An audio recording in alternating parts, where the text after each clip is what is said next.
Taking a shower. Awesome. Okay. So,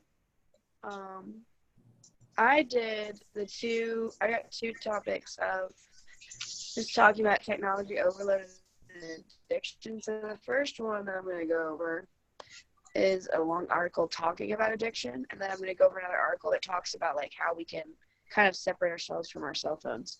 And I say that, and it's ironic because I'm addicted to my cell phone. I think I'm pretty sure I'm addicted to my own cell phone.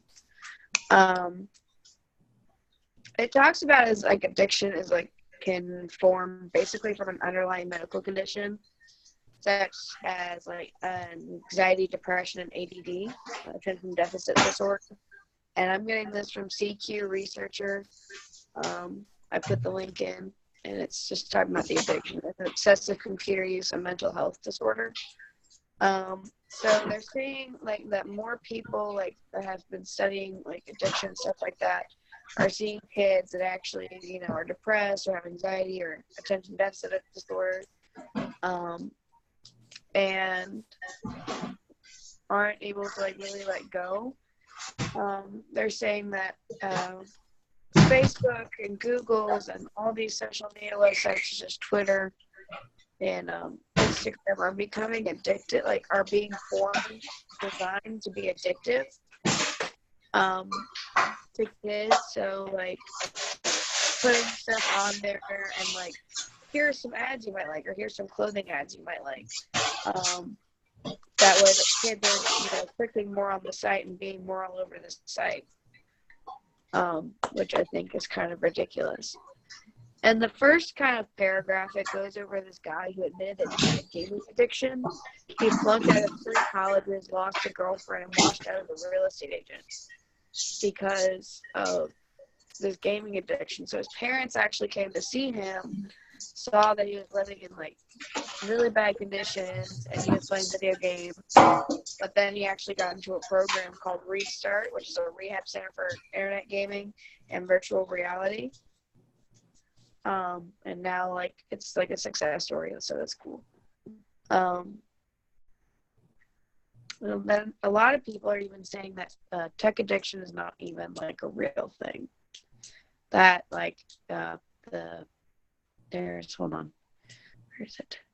Something about pediatric. There's like a group of pediatricians that don't want to use the word addiction because it comes like when you think of addiction, you think alcohol, drugs, and tobacco. Like you can put your phone down. Apparently, it's not that hard. But there are summer camps in North Carolina, and Michael Bishop, a psychologist and director of summer camps, which run camps in North Carolina and California, actually have these camps for kids with screen overuse habits, because they'll use habits over the word addiction any day because addiction just sounds so negative. And we don't want to say that our kids are addicted to something. They actually did a study on kids, and 50% of teens say they feel addicted to their mobile devices, and 28% of them say that they believe their parents are addicted. And then they did a study on parents, and it said 59% of parents believe their kids are addicted, while 27% feel like they're addicted to their own cell phones. So it's nice to like, both sides feel like they're addicted to what's going on their phones. Some scientists have actually swear that children and young adults may be particularly I can't say that word. Gosh darn it! Don't you ever hate this? I hate not being able to say a word. To easily, detect addiction. There are like psychiatric diseases, schizophrenia, anxiety, addiction, depression, because it's all in the prefrontal cortex, which controls the executive function decision making. So like when they did studies on the brain, they saw that this was very active. Everything that was going on was just so much when it comes to like risk taking or decision making or all this, everything that goes on in the front part of the brain. So a big question is, could the fact that your phone goes off 500, 600, 700, 800 times a day, depending on who you are, could that shorten your attention span?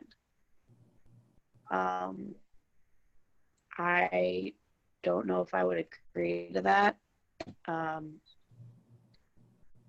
would say that maybe it's all about just who it is, because I know that my phone will go off, but I won't look at it. It's just the fact that, like, if, like, there are kids that I know, like, oh, my phone went off, I have to look at this. It's super important to them. And then it also talks about how, like, one of the biggest parent concerns is that their children's, another survey of 400 parents published in March by Fast Company magazine found that they were more concerned about their children being harmed by tech addiction than about online bullying, data privacy, or sexual predators. So, like, parents are actually more concerned that the kids can't put their phone down, and they're not as concerned about cyberbullying or sexual predators, which are, like, the two biggest things on the internet that scare people. Tech takes over a child's daily consciousness. So just trying to have a conversation with your kid has just become a lot harder because of not, of course, of being on the phone so much. So since Facebook and Instagram and Twitter have made all these apps super addicting on purpose, the government actually was talking about should there be some regulation. So when the 2016 Trump, remember this because it was so short ago, Russia meddled, revelations that Russia meddled and got some information from people on Facebook. It said President Donald Trump's election campaign accessed the personal data of more than 50 million Facebook users, including Facebook chairman and CEO Mark Zuckerberg. And he basically said, Mark Zuckerberg said, we didn't take far enough view of our responsibility, and it was a big mistake. And then Representative Jan Schakowsky, an Illinois Democrat, said, you have a long history of growth and success, but you also have a long list of apologies, which means that they're doing like a move fast and break things approach, which means that they're creating these awesome apps which are so convenient and so awesome, and you can connect to so many people, but they're ruining the lives of a lot of people. Like, they are creating these apps on purpose for people to be constantly looking on their phones. And they're also not taking, like, privacy into effect, which comes into the question of should these social media apps be government regulated for privacy, for safety, for all this stuff, just so that the information we are putting out there isn't being used in a way that we don't agree to. So not only is like social media and emails and technology addictive, so is gaming. A lot of our concerns are also with gaming addiction, such as like VR, which is virtual reality, or games where you can basically just be another person. Some people just get so engrossed in internet names that they brain is triggered in the same intense way that drug addicts' brain is affected to a particular substance. So people are using these games as like escape, or they're using their game, like these outlets, as ways to like escape reality and escape like underlying diseases such as all these mental illnesses. So that's what that resource talked about. And then I had another one on Garden Center mag.com that was talking about ways to reduce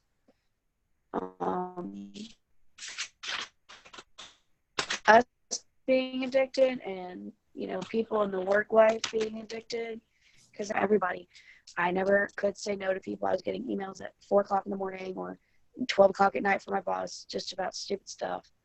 It wasn't stupid, it was just she apparently just couldn't wait to send me an email. So just a few of the steps were like, evaluate the time you spend connected. It's okay to divide your workday as long as you're putting your personal life into your day.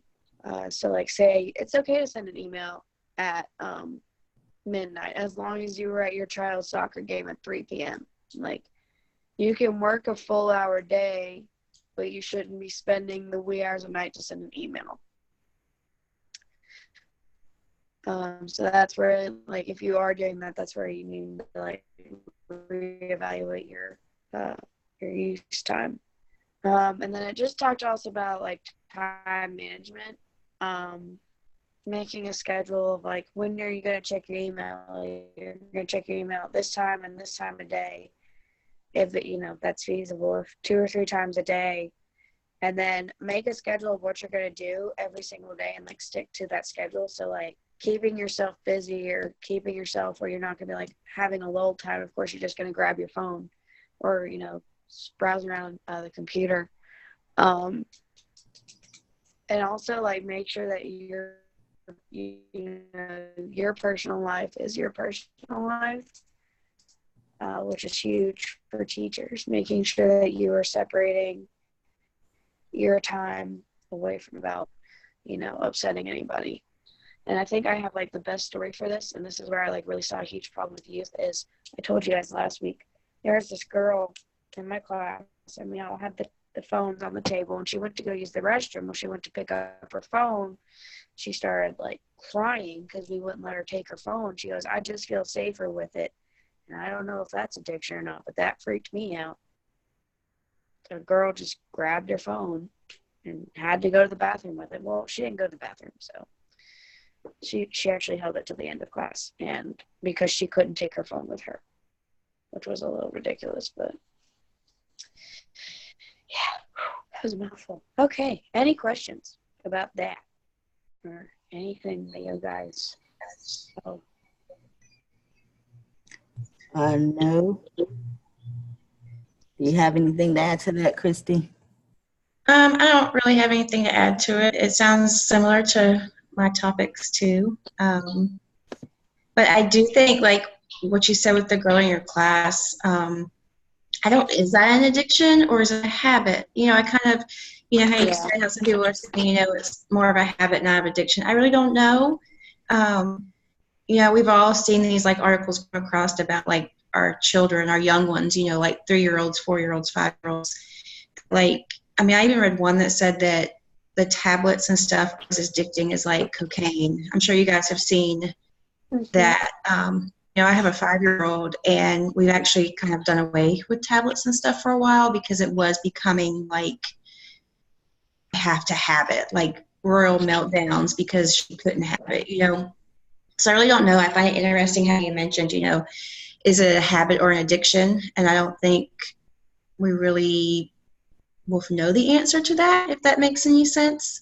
But is a habit an addiction? That's the other question. Are they similar?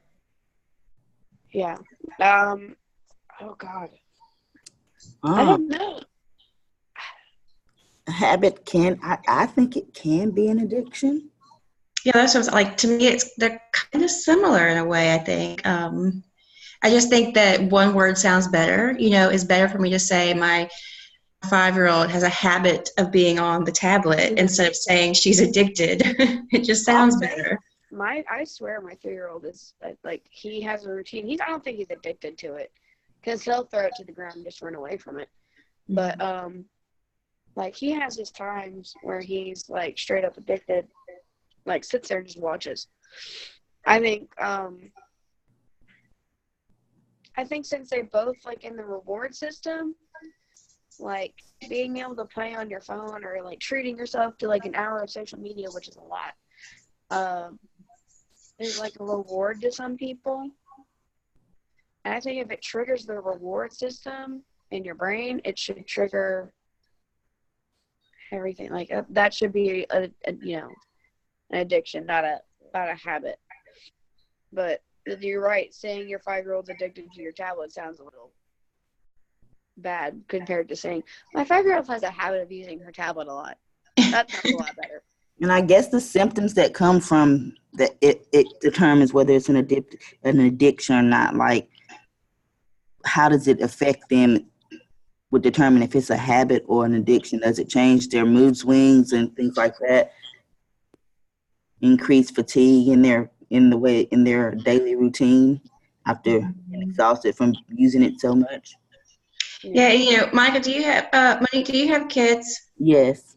Okay, so does it cause a mood swing? Yes, when I used to take it away, we would have a royal meltdown, but I think that's just more of the age, that's how they kind of deal with you telling them no. Yeah. Depending upon their age too. Yeah. Now, if a 12-year-old's, throwing themselves on the floor and screaming hysterically because they can't have their tablet, then I think that's more of an issue than, a 3-year-old and a 5-year-old. That's kind of pushing too for me. But, toddlers, that's how they react. That's their reaction system. So, yeah, I don't really know the answer to that, but I think we see the word habit more than addiction because of the nicer I've seen some teenagers get real pissed off when you say you're going to take their phone. Oh yeah. Like, it's not a tantrum, it's full on straight up aggression. Yeah. Oh yeah. We have, I think I've told you guys, we have a zero phone tolerance policy at the school I work at. And I actually have one student, I've had him 2 semesters. His phone is his everything. And actually, I took it, and it was his second or third time. And usually, by the third time, they don't get it back to the end of the school year. Well, yeah, it's pretty strict. First time, your parents had to pick it up that day after school. The second time, the school holds it for 10 days. And then the third time, the third offense, the school holds it until the end of the school year. Did the parents to sign on to this? Well, it's in the student handbook. So it's in there. However, have they held phones that long? No, but like this particular student, his mom called up to the school and is like, it's a safety issue. He drives back and forth to school. He has to have his phone. Now, I get that. However, and I know it's time to change, and it's me going back to the old school. I didn't have a cell phone in high school. Cell phones were, in a bag and were too big. But for him, it's like, your phone shouldn't be going off in class. If it's a safety issue, leave it somewhere else, But every time his phone got taken, his mom would call with some excuse, some reason of why he needs his phone. And I think that goes back to what we've heard in the past of, parents are no longer supporting the teachers or the schools. They're supporting their kids. Well, it said in the study, kids are getting smartphones. The average kid is getting a smartphone at the age of 10. Oh, I was going to say younger than that. I was just going off what the article said. And, the age of 10, I'm like, oh, my God. No. Right. No. I didn't get a phone until I was, 13. And it was, it wasn't even a good phone. And I think that goes back to the parent standing up for calling and getting mad about the phone. That also can go back to our lesson that we did last week on digital citizenship, because there's no need for a cell phone in class. And the parent should be the one limiting the use of that cell phone.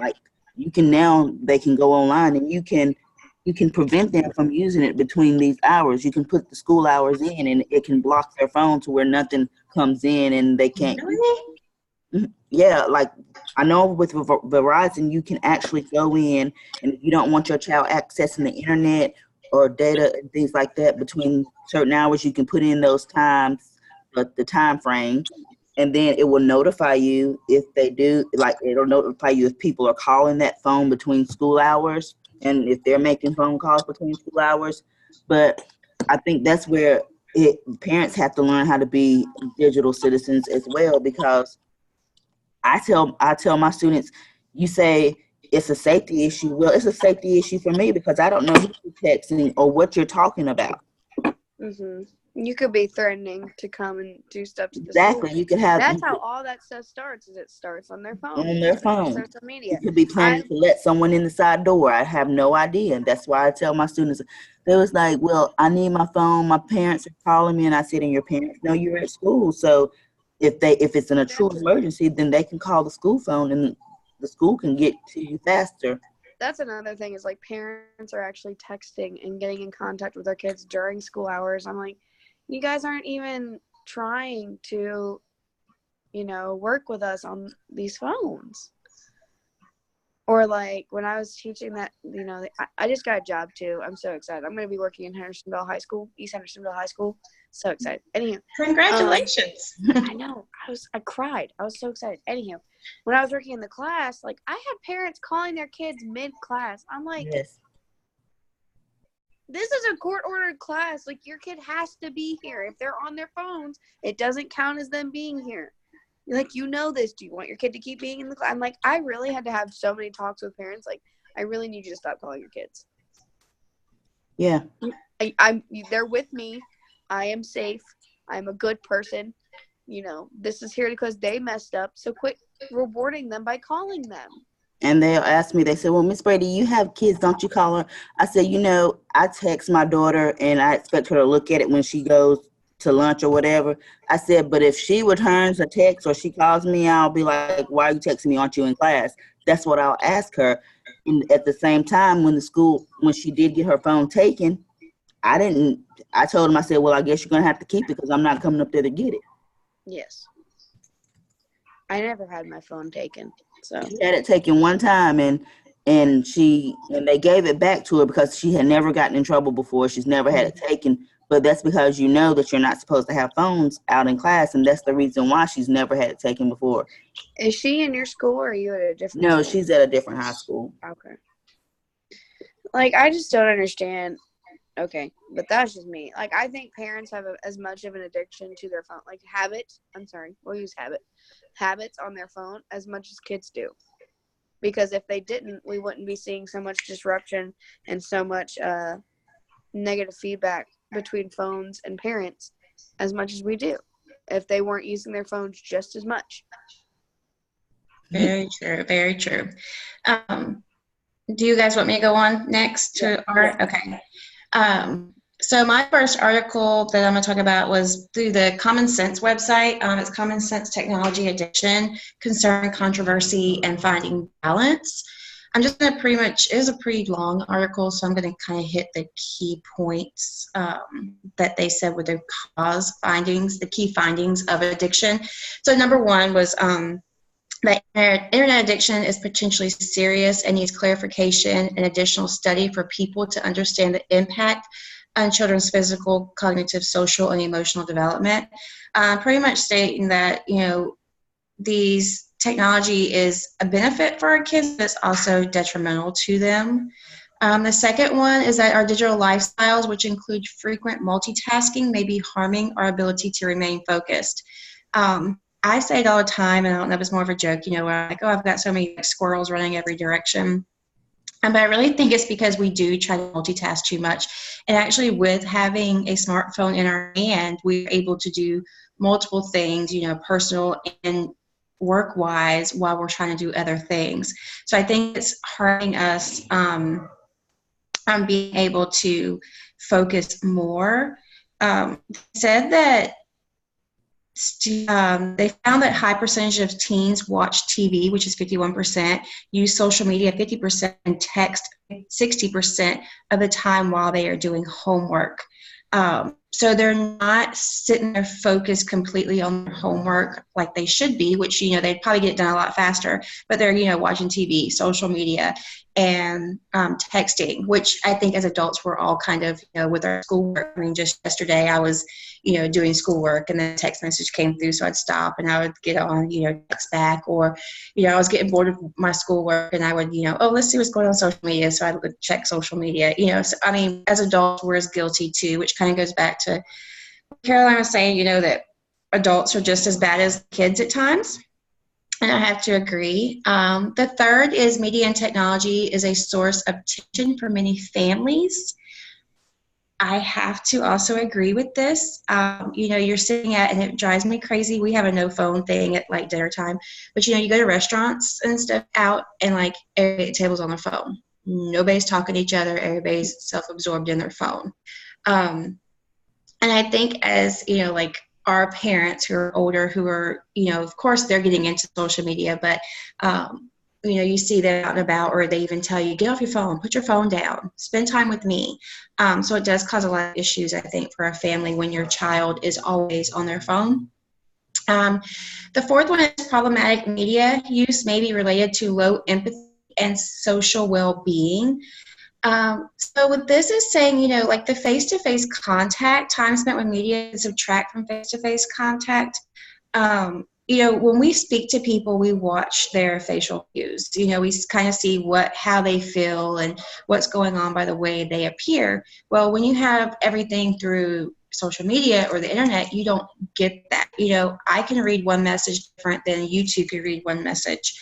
I may take it as, oh my gosh, this person's being so rude.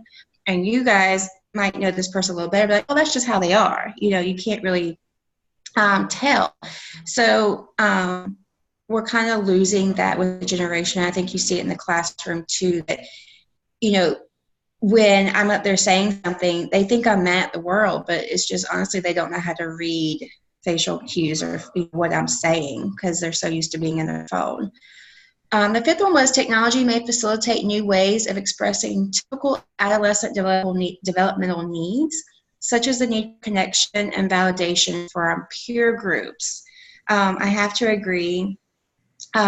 Students these days are they want to be rewarded. They want to, which is fine. They want to be pat on the back. They want to feel, you know, that they're important, because when you do get onto them, it's like the end of the world because they're not kind of used to it. 6, embracing a balanced approach to media and technology and supporting adult role modeling is recommended to prevent problematic media use. So this kind of goes to, you know, we just need to have a healthy digital lifestyle, which could mean, you know, unintentional uses of media and technology. It's kind of with us as the older generation to help the younger generation. A system to kind of everything goes back to digital citizenship to tell them what's right or wrong. So that was my one article that I had found. Let me see if there was anything else I wanted to highlight. I don't think so. It did go into like, what is addiction. You know, we kind of went back and forth just a little bit ago about like, is an addiction or a habit? So the American Society of Addiction Medicine, so their definition of addiction is primary chronic disease of the brain, reward, motivation, memory, and related I'm back to you like I don't know that word. So, you know, the key word of brain reward is an addiction. You know, they do feel rewarded when they're able to get on their phones and things. So, you know, from the American Society's definition, you know, it is an addiction, but we just, like we said, like to use the word habit. So it also states that addiction rewires the brain. Completely, it stimulates it, it triggers a release of dopamine. So, you know, if a phone or a tablet, sorry, FedEx man, if a phone or a tablet gives them like a reward, then they have a dopamine release. So maybe I'll contradict like what I said earlier, but maybe, you know, maybe it is more of an addiction. I'm not really sure. I think if like we said, like the reward system is being triggered, I think it's an addiction. That's if something is clicking and they're instantly like, yeah, addiction. Yeah. Because it says that most addiction experts agree that negative consequences such as depression, anxiety, job loss, poor academic outcomes, or damage to relationships are a central feature of addiction. So, you know, I think that goes along with our topic that we're talking about. Oh, and then you mentioned the gaming. It did mention the gaming in here also. The internet gaming is a disorder that it's the same thing, and I've seen it. I mean, you do have people who are seriously addicted to gaming.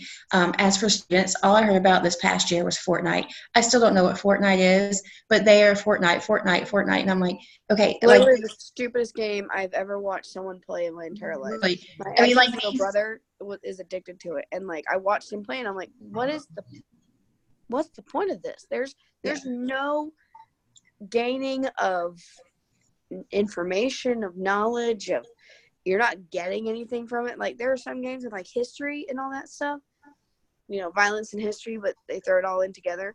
This game is I don't Yeah. know what it is. Yeah, I don't either, but that's all I heard about. And I mean, these kids, like, they'd be tired in class. I'm like, why are you so tired? Well, I played Fortnite. Well, what time do you go to bed?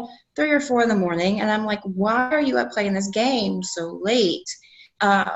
So yeah, I think that gaming is just as addictive as, social media and just browsing YouTube. I mean, YouTube's another one. I mean, even my husband, he can get on YouTube and he says I get lost in it because he'll look at one thing and then it leads to another video and it just continues and he's serious. I'm like, what are you doing? He's like, watching YouTube. And I'm like, what could you be watching? He's like, everything. And I'm just like, okay, So, And I'm gonna hit on that some more when I talk about my article. Talks a lot about a lot of that stuff that you all are discussing right now, the gaming and the virtual computer world.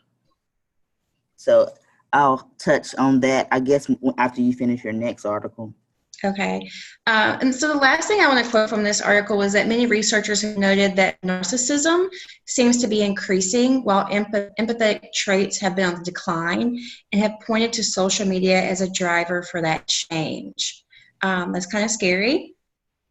But you can see it goes back to, there's no real connection through the internet. They can say what they want, they can do what they want, and there's no real emotions that they're getting instantly from someone else. Right.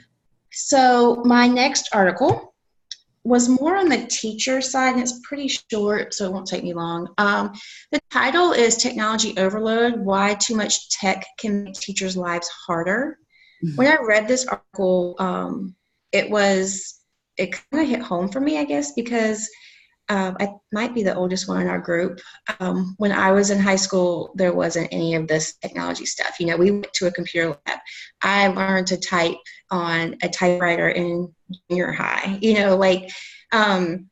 so it really, our teachers got up there and they lectured and they had the overhead projector and they would write on the overhead and I felt like they taught us. I felt more of a connection. And then now teaching in this day and age, I get a little overwhelmed because, I'm like, I want to get up there and I want to tell you about this and I want you to see it. I want to write on the board and I want to, let you see this stuff, but we're supposed to keep pushing for technology in the classrooms when I think that it kind of, for teachers, makes us more overwhelmed. Because I don't know if both of you, when you do your NECs, where you have to have your goals for the year. This year we all had to have a goal of digital technology. So, we had to implement technology in our classroom. But this article is saying, if they want us to use technology, we have a borderline of, we're giving our kids too much technology. They're becoming addicted to, push technology, that for on the teacher's end, that the one thing they need to do is more professional development on how we can implement it without being overwhelmed in our classroom. And then it's like, remember why teachers are here. To teach. It says in here, it really does. It was like, we need to go back to teaching. We can use technology, but that's just a tool for our classroom. It shouldn't be technology driven. You shouldn't have to walk into a classroom and it be, everybody's on a computer the whole time and they're doing this and they're doing that through technology. That, teachers need to go back to the old fashioned way of actually teaching the students.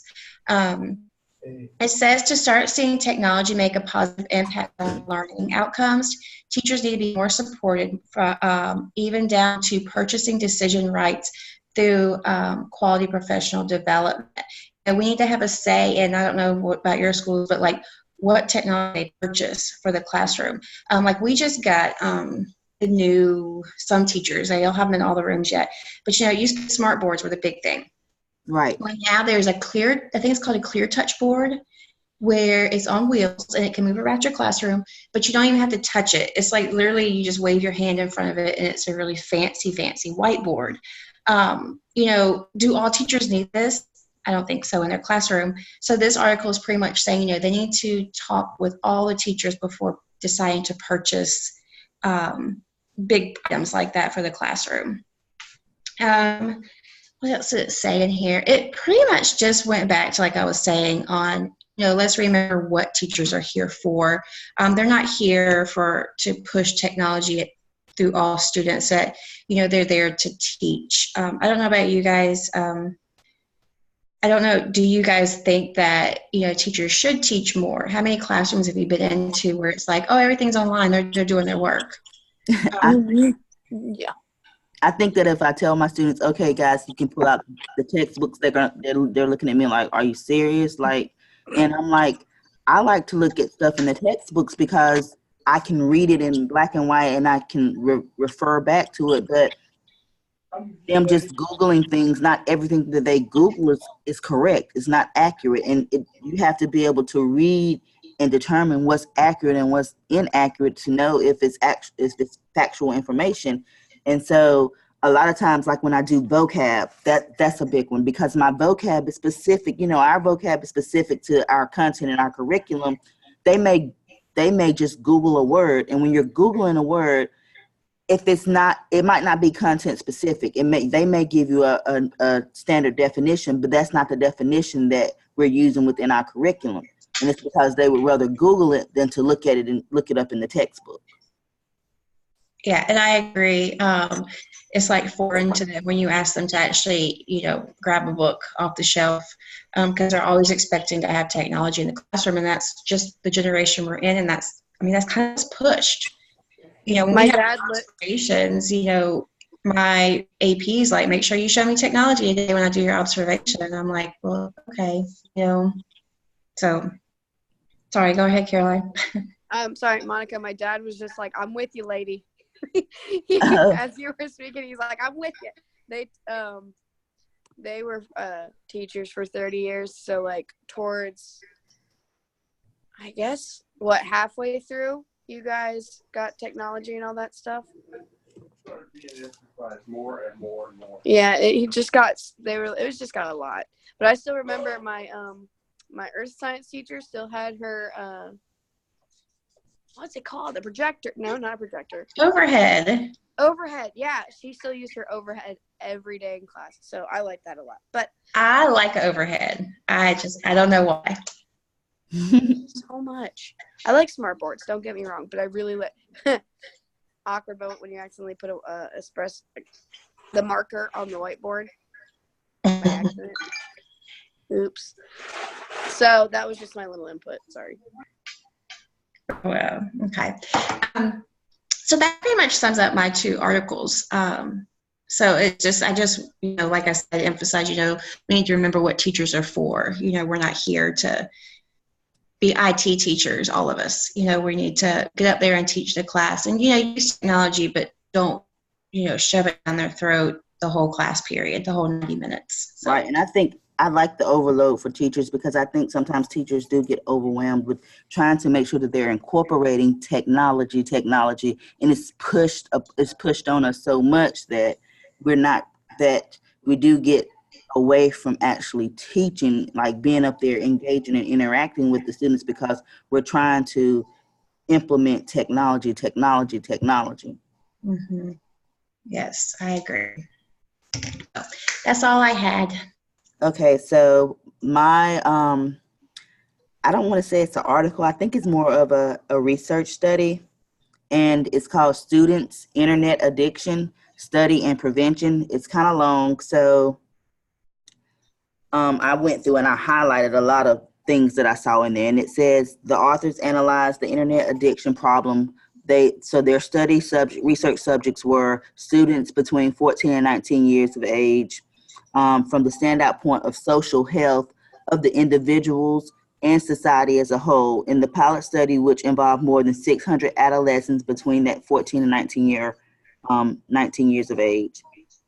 It highlights formation and stages among students, the different stages of internet addiction, and then addiction prevention programs for young students, which include 3 main blocks: motivational and cognitive, practice-oriented, and reflexive. So I want to keep going down. Some of the things that I touched on or highlighted in the article was it seems that the internet is attractive to addicts, with the ability to get rid of the requirements of social environments. And that goes back to what you were saying, Christy, about not having to interact with people. Well, how much easier, like, kids are finding it easier to, like, they can't say what, like, okay, a relationship. They can't say what they want to in front of their boyfriend's face. So they Boy, can she send a full paragraph. But that's what I was just saying. Like, yeah.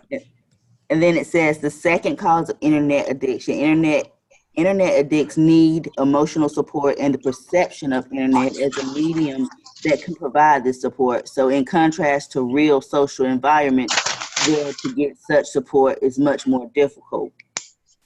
Internet addiction also leads to the formation of various psychological problems, which only, the word was exacerbate, but I looked it up. It means to make worse the existing social problems in young people and the lack of social experience. So it's saying that them using the internet, it's only to it just makes worse the lack of social experience that they already have.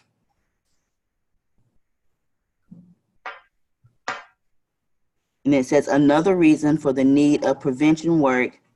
So, wait, I don't want to skip down too far. So another reason for the need of prevention work is that for many young men and women, social network acts as a way to compensate for their existing difficulties and make worse disharmonious personality development. So it's saying that it's probably a way to compensate for personality development.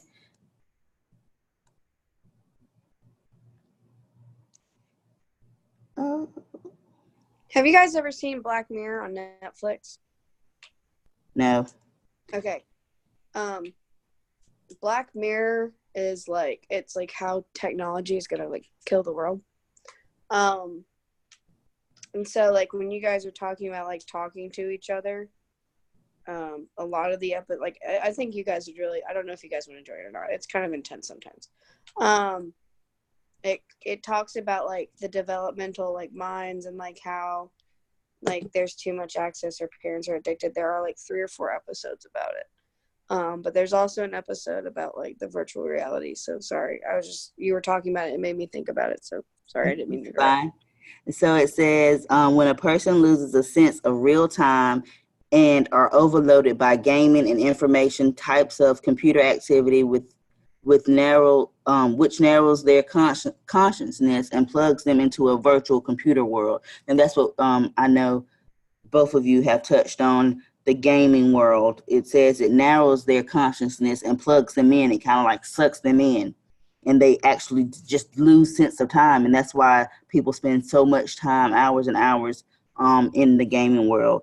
Internet addiction occurs in people much faster than addiction to alcohol, tobacco, and gambling. It says computer addiction syndrome is acquired within 6 months after the start of use of the internet. So back to what we were talking about, internet addiction. It's saying that it can occur faster than becoming addicted to alcohol or tobacco or gambling.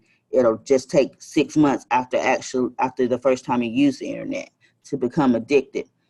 And then it says the author points out that the majority of internet users are not actual internet addicts.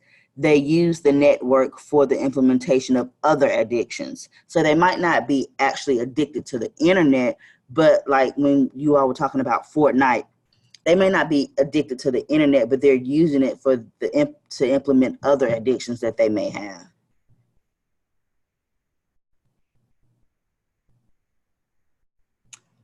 So the emergence of computer addiction can be determined based on symptoms. Several researchers indicate that the beginning symptoms of computer addiction is shown in aggression, fatigue, prolonged mood changes, fluctuations in their emotional balance, from the bright burst of happy emotions to the lowest depression, and not being able to accept criticism from their inner circle of friends or acquaintances. Then it talks about the background and stage of development of internet addiction among young students. It says that there are some prerequisites for the emergence of internet addiction, which could include experiencing strong frustration in adolescence, is associated with self-knowledge, the definition of their place in society, and the processes of self-development and self-improvement. So it may be their inner self that is leading to the addiction of internet, like their place in society and how they perceive themselves. The chance to feel free, since the space of the internet is anonymous, you don't know, there's no judgment. There's a no judgment zone, kind of like you can create a virtual character and people really, like, they will never know what you might really look like or any of your flaws. The inability to obtain the desired sensation and necessary communication in the case of their limitations or the inability. The state of isolation in the family. So being isolated from people, not having to deal with that social aspect. You can just stay isolated within your own internet world. So internet addiction is formed gradually and is formed through the development of a series of stages. So they listed 4 stages that internet addiction is formed in. And the first one was a light stage of enthusiasm. It's when a person has experienced positive activities in some form or another. Then the next one is the enthusiasm stage. Indicative of transition of the step is the appearance of finding the need for internet. And then the dependent stage, at this stage, there's a serious change in the value. There are serious changes in the value, somatic sphere of the person, in their self-esteem and their self-awareness. So there's a change in their self-esteem or their self-awareness. And the last one is the affection stage. At this stage, there is a fading force of affection attachment, which is when a person is at a certain distance from the virtual space and they consciously seek to maintain but cannot completely abandon their addiction. So it's like they can't shake their addiction. And then it talked about program prevention of internet addiction among young students. I think this one probably goes with maybe some recommendations on how we can prevent addiction. And it says that the program aimed at prevention of internet addiction to social networks in young students and promoting social identity formation. Some of the objectives were formation of young students' personal life, attitudes, values needed to determine their social and professional development outside of virtual space. That was one. And then forms and methods of preventive work, conversations, class group discussions, role and business games, training exercises, gymnastic exercises, and brainstorming. So things that you can do is kind of like saying to incorporate time periods when you're actually not using the internet.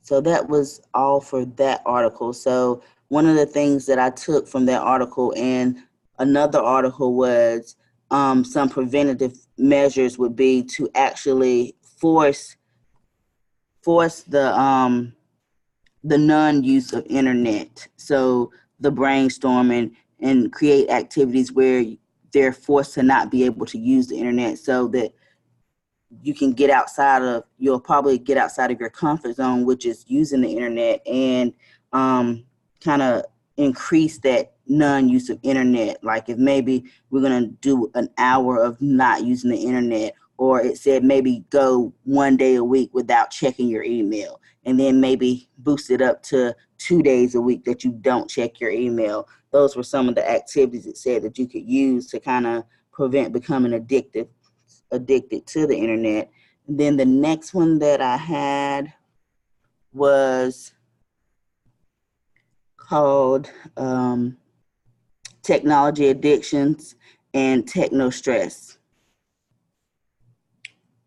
So this one said that despite it's widespread. Social media has given rise to various negative effects. In particular, social media has been associated with various dark sides such as addictive behavior, negative emotional states such as depression and lower performance.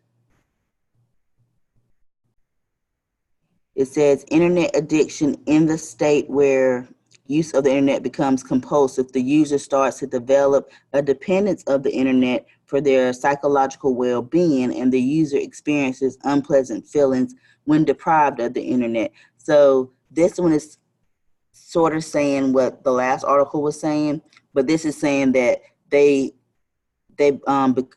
start to experience unpleasant feelings when they're deprived from using the internet. Overload occurs when users have to spend more time working due to social media use and can lead to multitasking and trying to accomplish different information processing tasks. That went back to what one of you were saying on how when we're multitasking, we use smartphones to multitask and get things done. And that says that overload can occur when we're trying to multitask and accomplish many different tasks at the same time.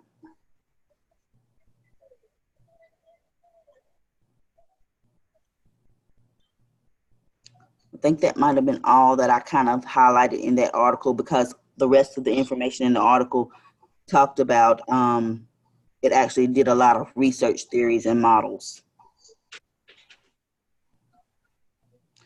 So one of the conclusions was that both internet and social media addictions are significantly associated with the increase of social media related to techno stress.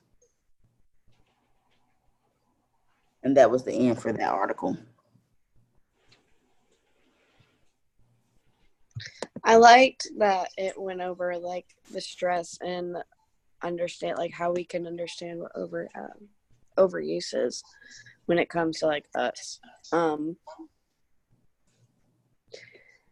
I saw like I think all of our articles are pretty much in consensus of each other when when we talk about what it is and what all our what is the addiction? What do we see as addiction? Who are we seeing that are really being addicted? Are they kids? They're obviously kids with mental disorders such as anxiety or depression or anything like that. We're seeing kids having attention problems. We're seeing adults with attention problems. We're seeing kids with gaming. Chris, are you still here? I am. Okay.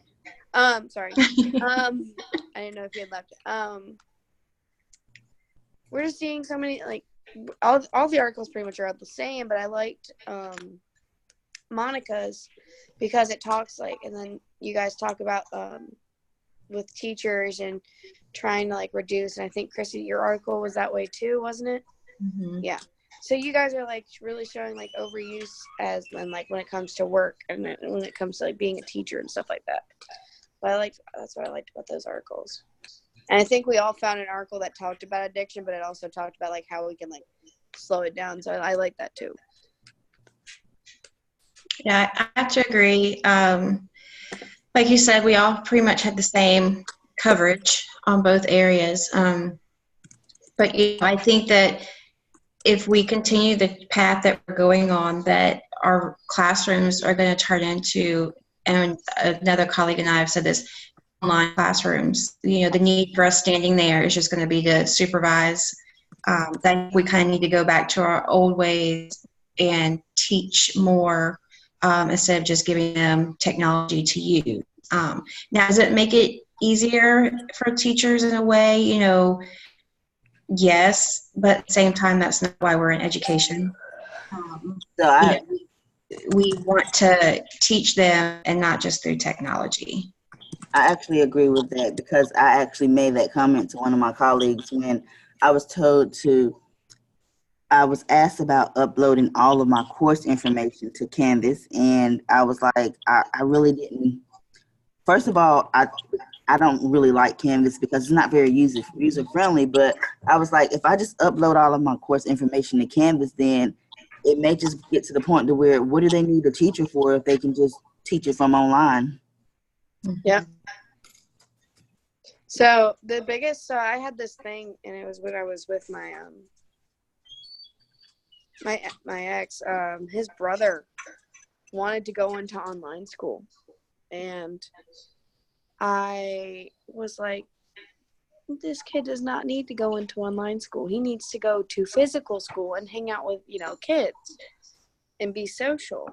But no, like, they were all for it because, he'll just learn better at home. I'm like, no, he won't. He won't. What is he gaining? The whole aspect of school is to be social, interactive with other children while also learning the same information. So a huge thing now is, like, these kids are like, I can get into online school in middle school. Well, why do you want to do that? Because you want to stay at home? Because you don't want to interact? I can interact with them on Fortnite. That's not the same. That's pretty much what his argument was at all times. He's like, I can talk to my friends on Fortnite. Well, those are going to be the only friends you got. Like, those are going to be the only friends you have. That's going to be the only connections you have, and you're not going to connect to anyone else. So that was my big thing. Is like, so if they're asking you to upload all your coursework onto this, I guess, isn't that one of the sites we have to use for our assignment this week? Yeah, that is one of those sites. Yeah. So why, I agreed with you. Why do we have to upload it all? Yes, everyone can then access it, but they can just email me and I'll send it to them.